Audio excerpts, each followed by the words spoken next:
In the morning kitchen, I was slowly making toast while fighting back nausea. Though I was 5 months pregnant and my morning sickness should have eased by now, this morning was particularly rough. The bright July sunlight streaming through the window seemed to churn my stomach even more. Pressing my forehead against the cold marble counter offered a small measure of relief. "Kate? Are you all right?" Michael's concerned voice came through my smartphone. Yes, somehow. I tried to sound cheerful, but my voice came out weaker than I'd intended. "The baby's fine too. It moved a little this morning," I added, and I heard a relieved sigh on the other end of the line. Michael was away on a 3-week business trip as the project manager for a major IT initiative in Boston. Usually, his business trips only lasted a few days, but this time it was an important project with a new client. I understood this was a crucial opportunity for his career. But to me right now, those 3 weeks felt like an eternity. Especially these morning hours in this house were the most unbearable. We'd been married for 2 years. Things weren't always like this. 2 years ago, while studying accounting at a prestigious university in Chicago, I met Michael at my best friend's wedding at the First Presbyterian Church of Greenwich. I was immediately drawn to his gentle smile and sincere personality. We shared our first conversation in the light streaming through the church's stained glass windows. After a year of dating, we exchanged our vows in that same church. At the time, my mother-in-law Patricia outwardly blessed our marriage. A former high school teacher known as a pillar of the local church, she always maintained impeccable manners. At our wedding, she arranged top-tier catering and hosted a grand celebration with 300 guests. Meanwhile, my sister-in-law Jenny showed a reserved attitude at the wedding. Having gone through a divorce and moved back home, she appeared to welcome me as a new family member.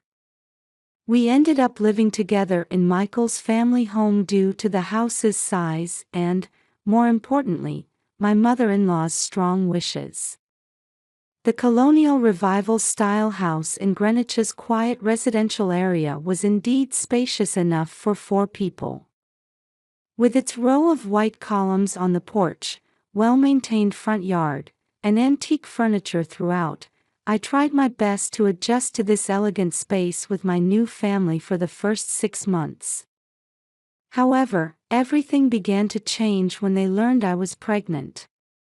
My mother-in-law started showing obvious displeasure toward me when morning sickness left me unable to move. When I was pregnant, I managed to do all the housework even with morning sickness, she would say, her words clearly filled with criticism. After Sunday services, she began casually bringing up my laziness during church gatherings. Jenny, my sister-in-law, gradually revealed her true nature as well. Though she should have been busy working as a real estate agent, she would return home just when I was feeling unwell, deliberately making loud noises and wearing strong perfume. She would carry around expensive designer bags as if showing them off, her attitude suggesting my illness was merely an act. Every time nausea hits, I desperately try to endure it. Even as my trips to the bathroom increase and I shudder at the sound of ice being crushed, their attitude remains unchanged. Neither of them shows any sign of trying to understand my suffering. Instead, they seem to view my illness as an excuse for laziness. Lately, their gazes have grown especially cold. Even now, I find myself shrinking from the whispered voices of my mother-in-law and sister-in-law coming from across the kitchen. Michael is saying something on the phone, but my head feels foggy and distant. Life in this elegant mansion now feels like heavy chains binding me. I can feel the atmosphere in this house growing heavier day by day. My husband's absence seems to amplify that weight. Feeling the baby move slightly inside me, I try to shake off my uneasy premonitions. The harsh summer sunlight streams mercilessly through gaps in the heavy damask curtains. Though the air conditioning is running, the air in the living room feels oddly heavy and suffocating. As the antique clock strikes 10, I lay on the leather sofa. The cheerful voice I had put on for Michael during our morning call now seems like a distant memory. The morning sickness won't subside, and dizziness and fatigue make my body feel like lead. Cold sweat runs down my back, and the sensation of my silk blouse sticking to my skin only intensifies my nausea. Outside, the cicada's persistent chirping seems to reverberate in my head. Even the pendulum sound of the grandfather clock, supposedly inherited from my grandmother, now brings a queasiness that seems to stir my stomach. "It's so hot today, I feel sick," I whispered softly. Feeling the baby move faintly inside me, I reflexively place my hand on my belly. Maybe if I just lie down, this nausea will ease. As I close my eyes and sigh deeply, I hear my mother-in-law and sister-in-law's voices from the entrance hall. Their voices ring out deliberately cheerful, as if ignoring my existence. Having finished their makeup in the master bedroom upstairs, the sound of their footsteps descends the stairs. Their Christian Louboutin heels strike the marble floor with regular, seemingly deliberate loudness, as if trying to aggravate my nausea. Those footsteps seem to symbolize my discomfort in this house. Still lying down. Patricia looks down at me with her perfectly made-up face. There isn't a trace of concern in her expression. Rather, it's thick with contempt. Behind her, Jenny gives me a meaningful look while touching up her Chanel lipstick. Their presence seemed to silently declare how out of place I was in this house. The strong scent of their perfumes wafts through the stuffy air. The cloying fragrance assaults my nostrils, bringing a new wave of nausea. As I desperately try to hold it back, Patricia fixes me with a cold stare. Her eyes hold the same superiority she must have shown when looking down on students as a high school teacher. "Stop this pathetic behavior.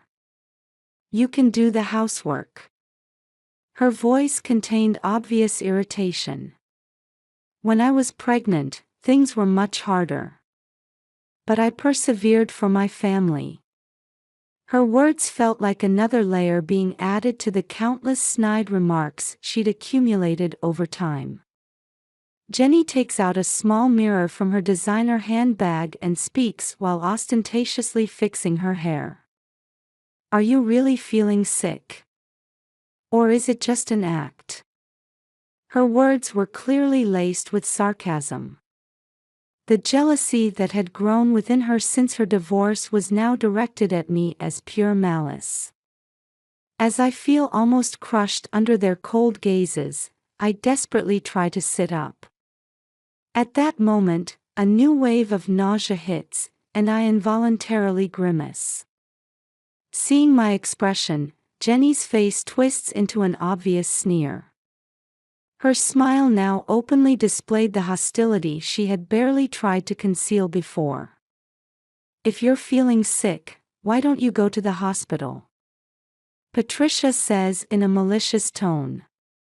But before that, she walks to the china cabinet and takes out an expensive porcelain plate. "Wash this.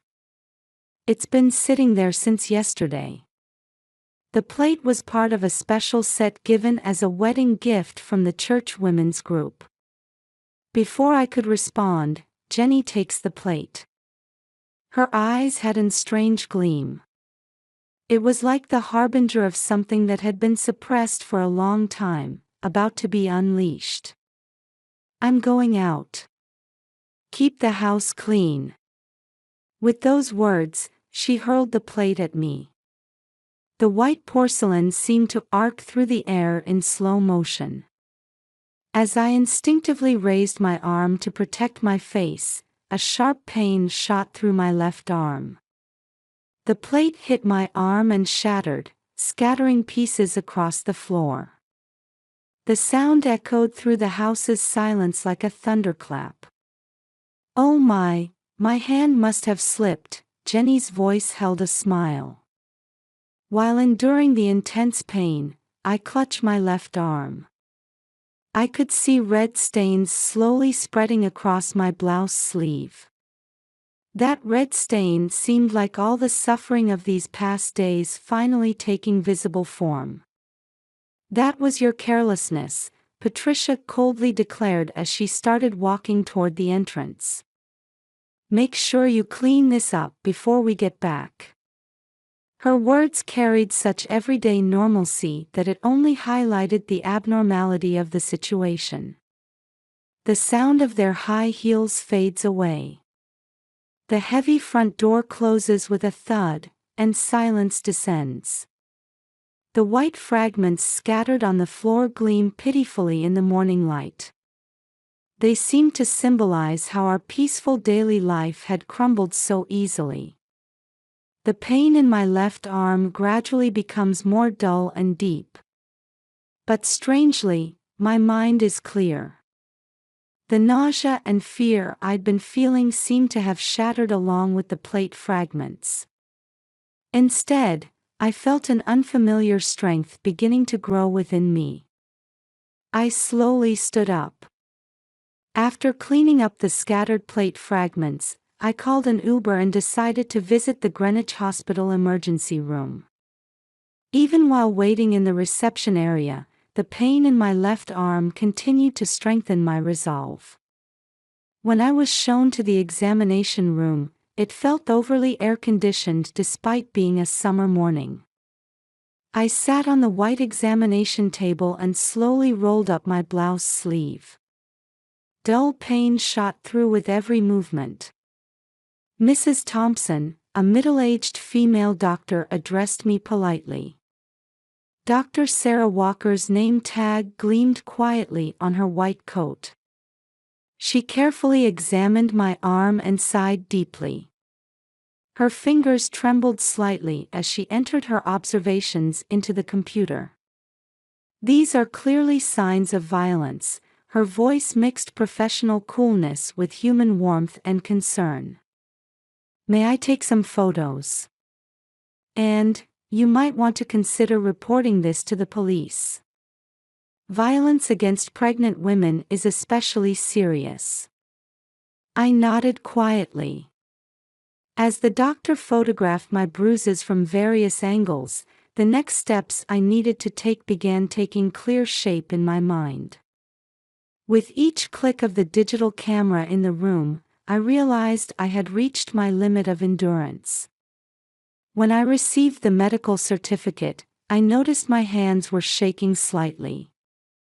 It wasn't fear, but rather a determination about the actions I was about to take. While carefully organizing the diagnosis and photo data, Dr. Walker occasionally glanced at me with concern. "Where do you go for your prenatal checkups?" she asked, and I told her the name of my clinic. "We should contact them too, for future reference." Before I left the examination room, Dr. Walker gently placed her hand on my shoulder. "You have more allies than you think." Those words gave me strength. Walking down the hospital corridor, I checked the time on my smartphone screen. It was just past 11:30 a.m. Shortly after noon, I started making calls from my car. First, I contacted Wright & Sons Moving Company, the most reputable moving company in Greenwich. The receptionist, sensing my urgency, responded immediately. As I listened to the explanation about emergency rates, I strengthened my resolve. Yes, can you handle the move out today? My voice was steadier than I had expected. While discussing the estimate, I checked the photos of the house deed from my grandfather's inheritance on my smartphone. Actually, this house had been purchased by my grandfather in my name.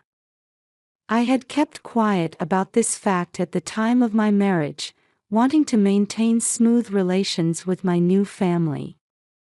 Now, that choice would unexpectedly save me. Next, I called another company, Express Movers. Simultaneously, I requested confirmation of the original deed stored at the bank. The bank clerk, seeming to sense the situation, promised to handle it as quickly as possible. While all the arrangements were being made, I sat calmly in the hospital parking lot considering my next moves. Occasionally feeling the baby move, I was confident this decision was the right one. At 2 p.m., the first moving truck arrived. As the large white truck parked in front of the house, the workers began moving efficiently. Hearing the noise, several housewives from the neighborhood gathered to see what was happening. They were people who had been troubled by my mother-in-law's high-handed attitude. "Kate, are you all right?" Sarah Henderson from across the street rushed over with concern. Seeing the bandage on my arm, her expression clouded. "We've been worried. Patricia has been especially difficult lately." "It's okay, we'll help," Linda Garner said while helping sort kitchen items. Neighborhood women gathered one after another, quietly helping with the packing. Some even brought homemade lemonade and sandwiches. In this circle of warm support, I realized for the first time that I hadn't really been alone. The work progressed surprisingly smoothly. Important documents, clothing, and mementos were packed into boxes and loaded onto the truck one after another. Sarah carefully packed my precious photo albums, and Linda helped sort the kitchenware. With the help of neighbors, sorting and packing my belongings went more smoothly than expected. Though nausea hit me several times, Linda's lemon water had a surprisingly good effect.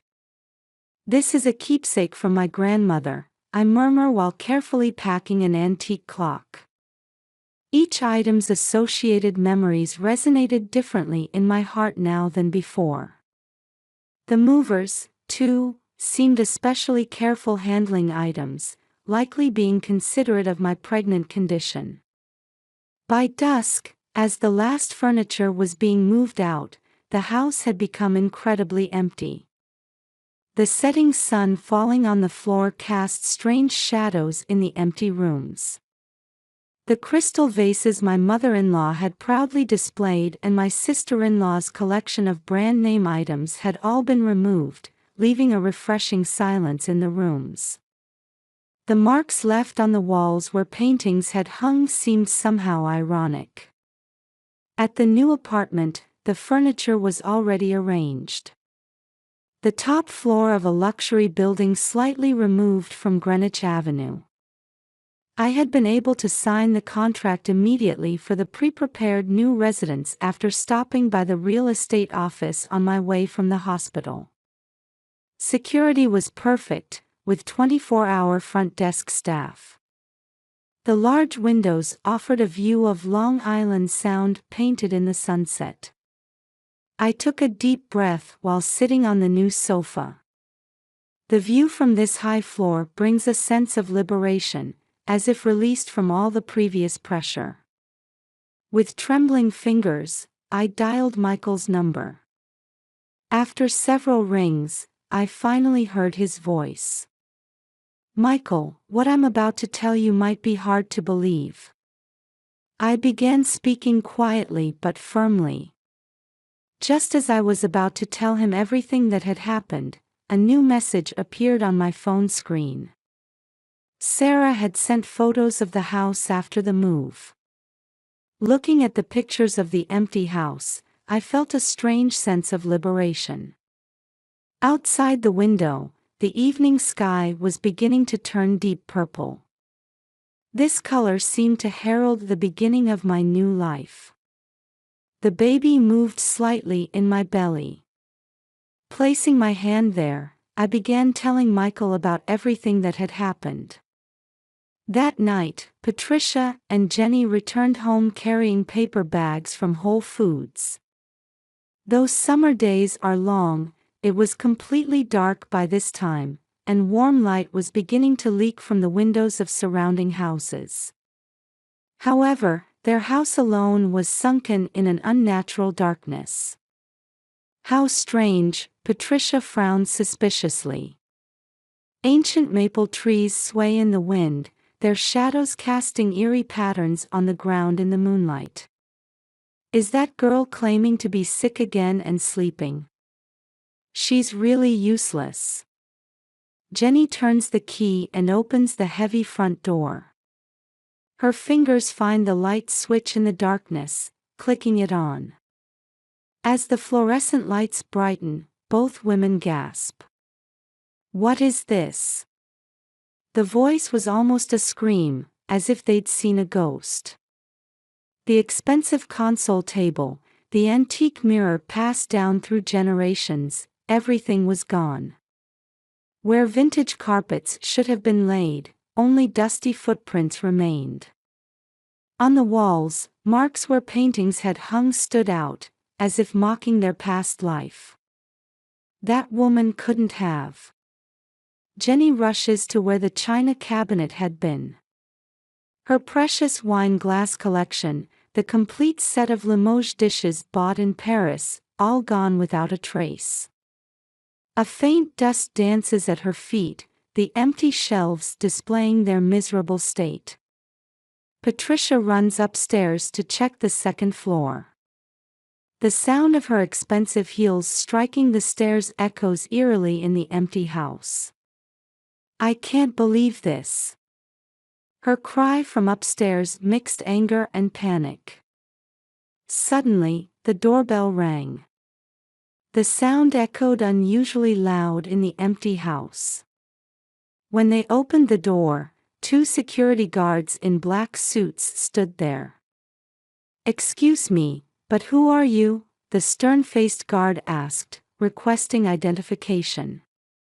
Their attitude showed clear wariness. Just then, strong headlights shone in from outside. With the sound of tires crunching on gravel, car doors opened forcefully. With hurried footsteps, Michael rushed in. It was a sudden return from Boston. His suit was wrinkled, his tie askew. His expression mixed confusion, anger, and deep regret. What on earth happened? He asked breathlessly. His voice carried emotions that had been suppressed for years. Behind him, the security guards quietly but firmly monitored the situation. The night breeze blowing through the entrance created a faint echo in the empty house. Just then, I arrived from my new residence by car. The sound of my black Volvo slowly parking in front of the house cut through the tension-filled air. When I got out, the bandage on my arm stood out white in the night light. Everyone watched with bated breath as I carefully got out of the car with the characteristic movements of a pregnant woman. The moment Patricia tried to approach me, the security guards swiftly stepped between us. Mrs. Thompson, are you all right? They took strategic positions to ensure my safety. Their movements showed the dignity of seasoned security professionals. Kate, what's going on? Michael walked toward me. His voice mixed confusion and worry. At that moment, I quietly took out my smartphone. The screen of the latest iPhone clearly displayed the morning's surveillance camera footage. The moment of the plate being thrown, the scene of me protecting my arm, everything was recorded in detail. Though there was no sound, the situation was clear to anyone watching. "This is what happened this morning," I stated calmly. I felt my voice trembling slightly, but it wasn't from fear, rather from the exhilaration of being released from the previous pressure. And I took out important documents from my bag. The house deed from my grandfather's inheritance, and the hospital diagnosis. Actually, this house is in my name. The atmosphere froze. The silence was so complete you could hear everyone holding their breath. As Michael read through the documents, his face gradually changed color. Especially when he saw the photos from the medical report, his expression clearly turned to anger. Under the fluorescent lights, his face grew pale. "Mother, sister, what is this?" His voice shattered the night's silence. I involuntarily flinched at its volume. "You threw a plate. Violence against my pregnant wife." His hands trembled as he gripped the medical report. Those hands showed intense emotions he had never displayed before. Jenny tried to make excuses. "Oh, my hand just slipped." However, Michael raised his hand with a stern expression, cutting off her words. His eyes held a determination I had never seen before. "That's enough." Those 3 words carried an irreversible decision. Patricia attempted one last resistance. Straightening her back as if summoning the dignity of an aged teacher, she began, "Michael, we just..." But she swallowed her words at her son's cold gaze. At that moment, you could see the strength drain from her shoulders. "Stay away from us, both of you." Michael's voice was low but resolute. That voice held none of his previous indecisive attitude. "Security, please oversee these two's departure. Have them pack only essential belongings and leave immediately." The clock striking 9 p.m. echoed with unusual weight. Patricia and Jenny began packing their essential items, accompanied by the security guards. They hurriedly stuffed their belongings into expensive designer bags. Their figures, having lost both dignity and arrogance, now looked like just a tired mother and daughter. Their shadows, cast by moonlight, stretched distorted on the wall. Looking at the bandage on my arm, Michael softly whispered, "I'm sorry." His voice carried remorse for all the years past. A year later, our lives had changed dramatically. After my mother-in-law and sister-in-law left the house accompanied by security guards, Michael immediately began preparing for our new life.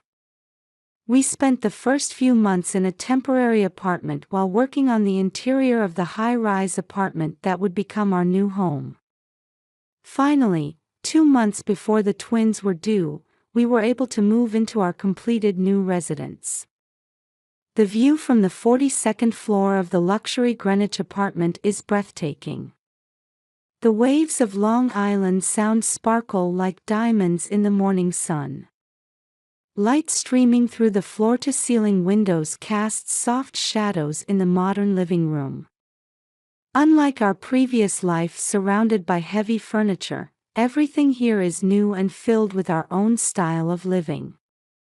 "Good morning, Emily, James." I approach the twin cribs and gently speak to the awakened twins. With their glossy black hair and almond-shaped eyes resembling Michael's, they look up at me with angelic smiles. After overcoming severe morning sickness in late pregnancy, these children were safely born to us last winter. I still vividly remember the surprise and joy when the doctor told us we were having twins. A dining table for breakfast is placed by the large windows in the living room. The aroma of freshly baked bread from the neighborhood organic bakery wafts over the table. The bright kitchen counter, decorated with houseplants, already has the coffee maker set up, ready for a peaceful morning. This tranquil morning scene symbolizes the new life we've built over the year since that day. Michael, after successfully completing the Boston project last year, received a headhunting offer from a Silicon Valley company with better conditions. However, he chose to transfer to the consulting division of a Greenwich-based IT company to prioritize time with his family. His decision that time with you and the children is more important strengthened our bond even more.